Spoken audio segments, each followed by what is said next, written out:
Jesus, Mestre Amigo, nós te agradecemos pela oportunidade do dia de hoje. Ajuda-nos, Mestre, a combater as nossas imperfeições e a nos aproximarmos de um comportamento cada vez mais cristão. Que os amigos da espiritualidade nos abençoem e nos protejam em nossa caminhada terrena. Que assim seja. A todos que estão nos assistindo, desejamos muita luz e muita paz. Sejam bem-vindos ao canal do YouTube da SESMA.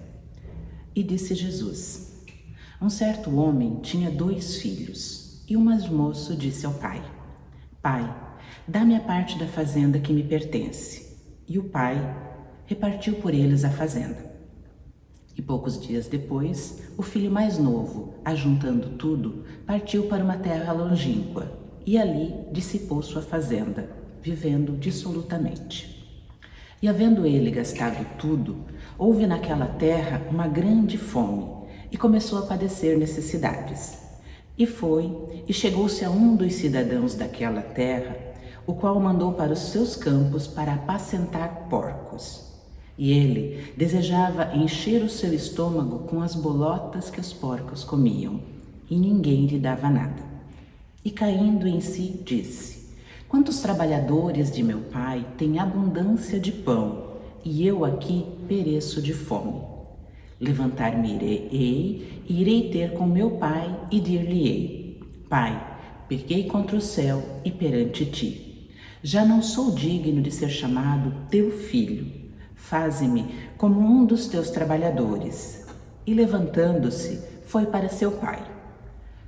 E, quando já estava se aproximando, a uma certa distância, viu o seu pai. E ele se moveu em íntima compaixão, e correndo, lançou o seu pescoço e ao pescoço do filho e o beijou. E o filho lhe disse: Pai, pequei contra o céu e perante ti, e já não sou digno de ser chamado teu filho. Mas o pai disse aos servos: trazei depressa a melhor roupa e o vesti, ponde-lhe um anel na mão e sandália nos pés. E trazei o bezerro cevado e matai-o, e comamos e alegremo-nos. Porque este meu filho estava morto e reviveu, ele tinha se perdido e foi achado. E começaram a alegrar-se. E o filho mais velho, que estava no campo, quando chegou perto da casa, ouviu a música, as danças, chamando um dos servos, perguntou o que era aquilo. E ele lhe disse: veio teu irmão, e teu pai matou o bezerro cevado, porque o recebeu são e salvo. Mas ele indignou-se e não queria entrar. E saindo o pai, conversava com ele. Mas, respondendo, ele lhe disse: eis que te sirvo há tantos anos, sem nunca transgredir os teus mandamentos, e nunca me deste um cabrito para alegrar-me com os meus amigos. Vindo, porém, esse teu filho, que desperdiçou toda a tua fazenda com meretrizes, mataste-lhe o bezerro cevado. E o pai lhe disse: tu, filho, estás sempre comigo, todas as minhas coisas são tuas, mas era justo alegrarmos-nos e regozijarmos-nos, porque esse teu irmão estava morto e reviveu, tinha se perdido e foi achado. Meus irmãos, parábolas são histórias encerrando certa moralidade que deve ser desvendada do enredo. Jesus utilizava-se desse meio para nos ensinar. É um processo pedagógico de relevância, porque obriga o estudante a fazer uso do raciocínio. Por exemplo, o avô ensinava o evangelho aos seus netos. Chamando a atenção de um deles, perguntou-lhe: o que você vê na parede ali à frente? Vejo uma sombra, responde o menino. E você? Continuou o instrutor, dirigindo-se a outra criança. É um cachorro. Percebo a cabeça, o corpo, a cauda. Em seguida, um terceiro acrescenta: é um cachorro policial. Vejo o formato e a posição das orelhas. Concluiu então o avô: é isso mesmo. Um de vocês apenas viu a sombra projetada na parede, pela estatueta de cerâmica que está aqui sobre a mesa. Outro distinguiu que era um cachorro. Finalmente, o outro ajuntou que se tratava de um cachorro policial. As parábolas são assim. Uns dizem que são historietas, outros que são casos interessantes, cujo enredo prende a atenção. Finalmente, outros descobrem a moralidade ou o ensinamento e que a narrativa oculta nas suas entrelinhas. Ao propor seus ensinamentos através de parábolas, o mestre não tinha o propósito de abolir a lei ou os profetas, mas sim levá-los à perfeição, dar-lhes um novo entendimento. Toda parábola se compõe de um símbolo material e de um símbolo espiritual. No sermão proferido em dezembro de 399 a respeito desta parábola, Santo Agostinho trata principalmente do arrependimento humano e do perdão de Deus, fazendo o seguinte paralelo. O homem que tem 2 filhos é Deus, que tem 2 povos. O filho mais velho é o povo judeu, o menor, os gentios. Em linhas gerais, podemos dizer que o patrimônio que eles receberam do pai é a inteligência, o raciocínio e tudo mais necessário para que o conhecessem. Atualizando aquele sermão para os dias atuais, podemos fazer as seguintes reflexões. O Pai. É curioso como Jesus associa o amor incondicional de Deus à figura do Pai. Não seria melhor de uma mãe? Não é ela que geralmente está associada à saudade, a braços abertos e ao perdão? Jesus provoca e quer mudar as ideias que se tem da paternidade e de Deus. A parábola ensina uma nova imagem de Deus. O propósito de Deus, ao acrescentar amor e caridade às leis, é que entendêssemos Deus como um Pai de amor, tirando-lhe aquele ar austero e distante, tão necessários aos tempos de Moisés. O Deus que Jesus nos apresenta é o de um Pai amoroso, que disciplina, mas que ama o perdão. Um Deus bem diferente daquele até então entendido pelo judaísmo. A parábola também ensina e provoca uma nova imagem de Pai, alicerçada no perdão e no amor incondicional. Esse Pai, ele zela pela disciplina na educação dos filhos, mas não a confunde com agressividade ou com violência. Coloca limites necessários, mas não os confunde com restrição da liberdade. É um pai que às vezes se fecha e diz não, mas também que arrisca, confia, abre os braços e solta o filho. É grande e bela a tarefa da paternidade, pois está associada à imagem de Deus. Ter boa imagem do Pai colabora para que se tenha uma bela imagem de Deus. Se o filho pródigo tivesse medo do pai, como poderia voltar para casa e pedir perdão? Se tivermos medo de Deus, como teremos coragem de lhe pedir perdão? E o filho que ficou em casa? Um ponto interessante para a reflexão reside no comportamento do filho que ficou em casa. Em um primeiro momento, ele parece mais equilibrado do que o seu irmão, satisfeito com a disciplina da casa paterna. Mas ele não se entusiasma com a perspectiva de festas e desfrutes. Enquanto o denominado filho pródigo ganha o mundo, ele permanece vivendo de forma equilibrada. Entretanto, esse equilíbrio é colocado à prova quando seu irmão retorna sofrido e humilhado. Então, em vez de se alegrar com o retorno do companheiro de folguedos infantis, ele fica indignado, recusa-se a entrar em casa e a participar da festa. Solicitado pelo pai a retificar o comportamento, dá mostras de rancor ao falar da sua prolongada obediência, a seu ver, sem recompensa. O filho que ficou em casa representa uma parcela muito significativa da humanidade. Trata-se das pessoas bastante focadas em viver sem escândalos, mas também sem generosidade. Elas se esmeram em cumprir regras, em fazer o que parece correto em termos pessoais ou sociais, Contudo, o seu viver não tem bondade, porque conseguem domar algumas paixões.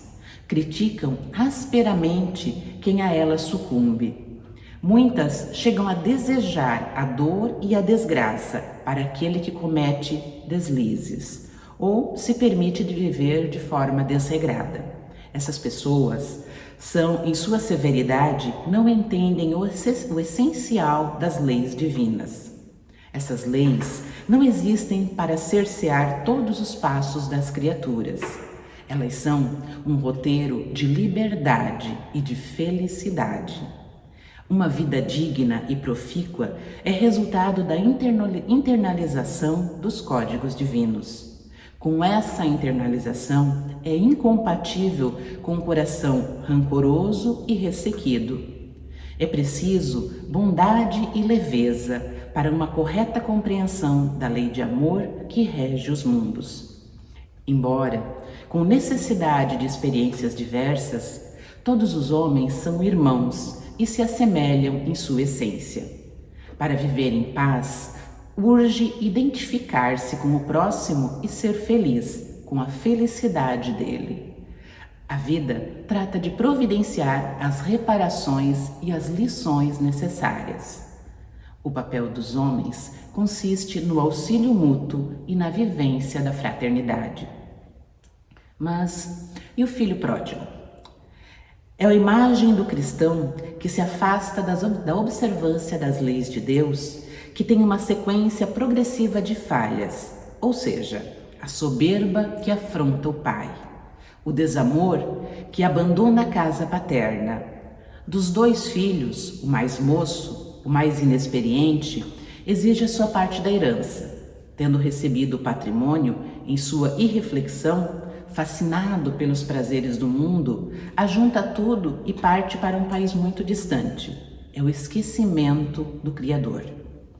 Em terra distante, esbanja seus bens vivendo dissolutamente, gastando e não ajuntando, desperdiçando tudo o que tinha e não adquirindo o que não tinha, isto é, consumindo toda a sua capacidade em luxúria, em ídolos, em rituais, enfim, em todo tipo de desejos desajustados e não adquirindo nenhum novo conhecimento construtivo. Na tentativa de buscar a motivação que impulsionou o filho a tomar tal decisão e sair de casa, poderíamos presumir que esta não foi outra senão atrativos do mundo. Infelizmente, podemos nos imaginar cerceado em sua liberdade, em nossa liberdade, quando estamos a serviço do Pai, privado dos prazeres intensos e oprimidos por um jugo insuportável, a reforma íntima.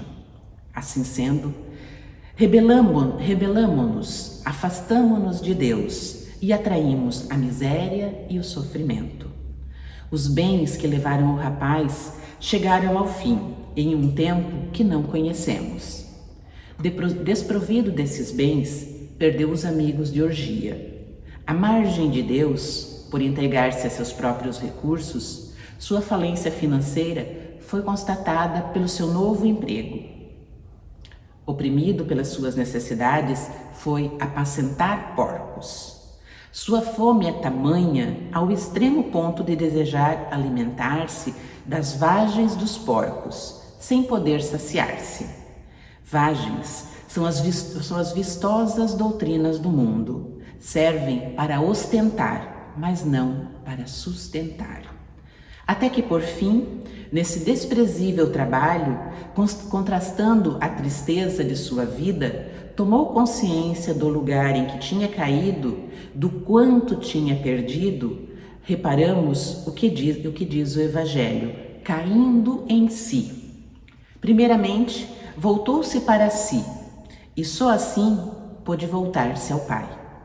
Com efeito, o moço, castigado pela provação, caiu em si. Sua fome fê-lo lembrar-se da abundância da casa paterna. A disciplina abre a sua mente e ele recorda do Pai e toma uma decisão, movido pelo arrependimento. Levantar-me-ei e irei ter com meu Pai. Reconhece-se o verdadeiro espírita pela sua transformação moral e pelos esforços que emprega para domar as suas más inclinações. Arrependimento seguido de ação. Essas atitudes fizeram toda a diferença na vida do moço rebelde. Ingrato e esfomeado de esclarecimentos que não encontrou naquele país distante, em sua mente, como num filme, passavam as cenas da casa. Ele via seu pai honrando seus funcionários. Lá, ninguém passava fome, onde ele nasceu e viveu por um período da sua vida. Entretanto, ele se via agora numa situação de constrangimento, de miséria. O seu comportamento e as suas ações, sua fome, suas dúvidas e seus maiores conhecimentos. Na sequência, ele volta exatamente para o ponto onde caiu. Ensaia um lindo discurso e verdadeiro para enfrentar a situação. Pai, pequei contra o céu e perante ti. Já não sou digno de ser chamado teu filho. Faze como um dos teus trabalhadores. Amor e perdão. Foram essas as atitudes do pai, que, esperançoso, aguardava a volta do filho. O pai tinha todos os motivos para repreender o filho fujão, com um longo sermão. Contudo, não o fez. Dispensou o direito de acusações para dar lugar ao perdão e à alegria por ver seu filho de volta ao convívio da família. Assim é Deus, em sua infinita misericórdia. No livro Parábolas e Ensinos de Jesus, Cair Barchutel diz que a parábola do filho pródigo é a magnificência de Deus e, ao mesmo tempo, o solene e categórico protesto de Jesus contra a doutrina blasfema e irracional das penas eternas e do inferno, inventada pelos homens. Não há sofrimentos eternos, não há dores infindáveis, não há castigos sem fins. Porque se os mesmos fossem eternos, Deus não seria justo, sábio e misericordioso. Há gozos eternos, há prazeres inextinguíveis, há felicidades indestrutíveis por todo o infinito, esplendores por toda a criação, amor por toda a eternidade. O homem, onde quer que esteja, se quiser ver com os olhos do Espírito, verá a bondade do amor de Deus animando e vivificando o universo inteiro, tanto embaixo quanto em cima, tanto à esquerda quanto à direita. Se abrires os olhos da razão, verás a mesma lei sábia, justa e equitativa, regendo o grão de areia e o gigantesco sol que está no espaço. A lei de Deus é igual para todos. Não poderia ser boa para o bom e má para o mal, porque tanto o que é bom quanto o que é mal estão sob as vistas do Supremo Criador, que faz do mal bom e do bom melhor, pois tudo é criado para glorificar o seu imaculado nome. Não há privilégios nem exclusões para Deus. Para todos, Ele faz nascer o sol. Para todos, Ele faz brilhar suas estrelas. Para todos, deu o dia e a noite. Para todos, faz descer a chuva. Quando ouvimos falar do filho pródigo, logo nos vem à mente a imagem de um homem rico dissipando a sua fortuna material nas festas e nos gozos do mundo. No entanto, se nós ampliarmos a nossa visão, perceberemos outros aspectos que merecem a nossa atenção. Os filhos pródigos não estão somente onde há dinheiro em abundância. Podemos encontrá-los em todos os campos da atividade, ocupando diversas posições. Grandes cientistas da Terra são esbanjadores de inteligência, destilando venenos intelectuais indignos das concessões com as quais foram distinguidos. Artistas preciosos gastam por vezes inutilmente a imaginação e a sensibilidade, através de aventuras mesquinhas, caindo no relaxamento, e às vezes escorregando para o crime. Filhos pródigos que estão neste momento desperdiçando a fortuna do tempo, acomodados na ociosidade irresponsável, ou então usando seus conhecimentos para criar coisas ou situações infelizes. Aos que dissipam a saúde através dos vícios de toda a ordem, os que são pródigos em desculpas para seus próprios erros, mas econômicos quando se trata de desculpar os erros alheios. Muitos esbanjam de propósito as oportunidades de crescimento que a vida lhes oferece a cada instante. Vários governantes dissipam a confiança que lhes foi depositada, jogando fora a chance de testemunhar a dignidade e a honradez, para se demitirem da missão que lhes foi conferida, e deixam escoar a bendita oportunidade de elevar moralmente os filhos que Deus lhes confiou.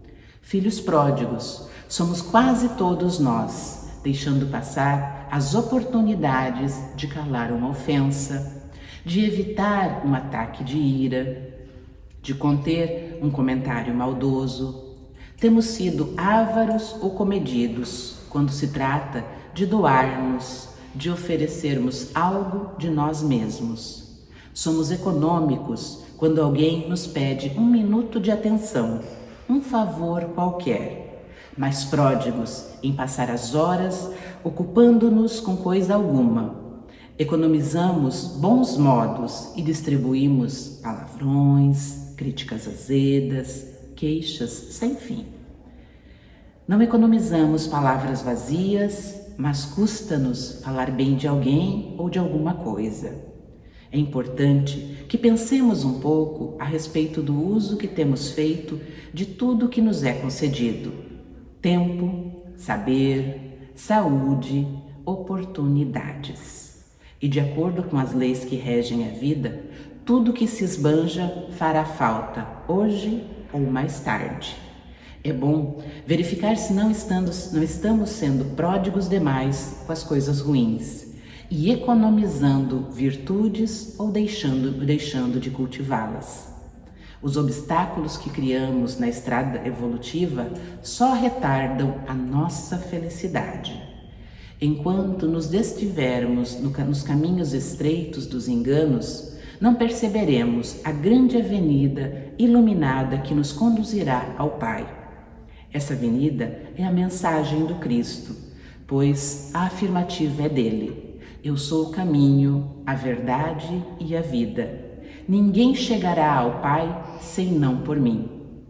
Bem-aventurados os que têm limpo o coração, porque verão a Deus. Sinalização perfeita na singeleza do ensinamento. Caminhar para Deus é depurar o coração. Nós precisamos eliminar manchas que se sustentam nos sentimentos inferiores, que caracterizam a humanidade. Podemos até avaliar os nossos avanços nessa direção, considerando algumas situações. Diante dos filhos, o homem comum. São indisciplinados, precisam de castigo. E o homem puro. São imaturos e inseguros, eles precisam de carinho. Diante dos pais, o homem comum diz: não sabem nada. O homem puro: tenho muito a aprender com eles. Diante do familiar em desajuste, o homem comum diz: é um sem noção, é um sem juízo. E o homem puro é o irmão que pede paciência. Diante do pedinte, o homem comum: mais um malandro. E o homem puro: em que posso lhe ajudar? Diante da ofensa, o homem comum diz: vou comer-lhe o fígado. E o homem puro: não foi nada. Diante das atribulações, o homem comum: estou farto. E o homem puro: poderia ser pior. Diante da enfermidade, o homem comum: é uma tortura insuportável. E o homem puro: abençoado embelezamento para a alma. Diante de uma falta, o homem comum diz: negarei até a morte. E o homem puro: Assumo a minha responsabilidade. Diante da maledicência, o homem comum diz, e tem mais, e o homem puro, não me compete julgar. Diante da morte, o homem comum, tenho medo, e o homem puro, estou pronto. Dá para perceber que estamos mais perto do homem comum. Conquistaremos a pureza ideal para o encontro com Deus, se estivermos dispostos a usar esse tira-manchas infalível que é o Evangelho. É preciso esfregar com perseverança e vigor esse detergente infalível que depura os nossos pensamentos, palavras e ações. E como nos receberá o Todo-Poderoso? Com críticas exasperadas? Com o rigor do patrão intransigente diante do servo que falta? Não. Deus é nosso Pai e já nos amava antes que o conhecêssemos. A parábola é muito clara a esse respeito. Júbilos celestes marcarão o nosso encontro com o Senhor, que na intimidade das nossas almas nos procura, nos fala, nos chama, nos guia e nos espera. Essa é uma mensagem de Richard Simonetti. Neste momento, que nós possamos nos fortalecer na oração, dizendo: Senhor, que eu me permita olhar, escutar e sonhar mais, falar menos e chorar menos, ver nos olhos de quem me vê a admiração que eles me têm e não a inveja que prepotentemente penso que têm. Escutar com meus ouvidos atentos e a minha boca estática as palavras que se fazem gestos e os gestos que se fazem palavras. Permitir sempre escutar aquilo que não me tenho permitido escutar. Saber realizar os sonhos que nascem em mim e morrem por eu não os saber sonhos. Então, que eu possa viver os sonhos possíveis e os impossíveis. Aqueles que morrem e ressuscitam a cada novo fruto e a cada nova flor. A cada novo calor, a cada nova geada, a cada novo dia. Que eu me permita o silêncio das formas, do movimento, do impossível, da imensidão, de toda a profundeza. Que eu possa substituir as minhas palavras pelo toque, pelo sentir, pelo compreender, pelo segredo das coisas mais raras, pela oração mental. Que eu saiba dimensionar o calor, experimentar a forma, vislumbrar as curvas, desenhar as retas e aprender o sabor da exuberância que se mostra nas pequenas manifestações da vida. Que eu saiba reproduzir na alma a imagem que entra pelos meus olhos, fazendo-me parte suprema da natureza, criando-me e recriando-me a cada instante. Que eu possa chorar menos de tristeza e mais de contentamento. E que meu choro não seja em vão, e que em vão não sejam as minhas dúvidas. Que eu não tenha medo de nada, principalmente de mim mesmo. Que eu não tenha medo dos meus medos. Que eu adormeça toda vez que eu for derramar lágrimas inúteis e desperte com o coração cheio de esperanças. Que eu faça de mim uma pessoa serena dentro da minha própria turbulência, humilde diante das minhas grandezas, tolas e ingênuas. Que eu possa ensinar o pouco que eu sei e aprender o muito que eu não sei. Traduzir os que os mestres ensinaram e compreender a alegria com que os simples traduzem as suas experiências. Respeitar incondicionalmente o ser. O ser por si só, por mais nada que possa ter além da sua essência. Auxiliar a solidão de quem chegou, render-me aos motivos de quem partiu e aceitar a saudade de quem ficou. Que eu possa amar e ser amado, que eu possa amar mesmo sem ser amado, fazer gentilezas quando recebo carinho, fazer carinho mesmo quando eu não recebo gentilezas, que eu jamais fique só, mesmo quando eu me queira só. Que assim seja.